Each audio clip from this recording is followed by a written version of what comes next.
Hello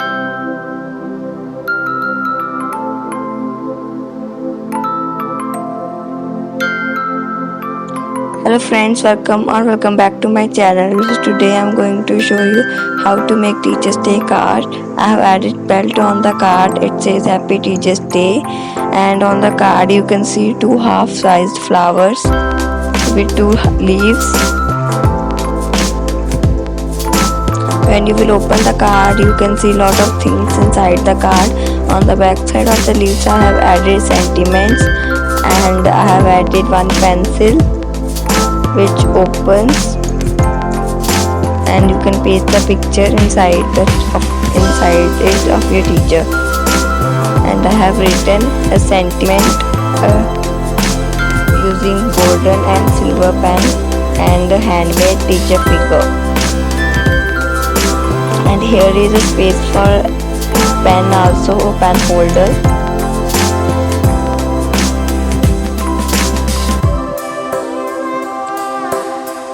So it closes like this. If you like this card, please subscribe to my channel. And also I have made it one more card. This is a pencil shaker card. If you want a tutorial, please comment down below. I will surely come with a tutorial.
you guys like my this teachers day greeting card. If you like this video, please give this video a big thumbs up and subscribe to my channel and turn on the bell icon.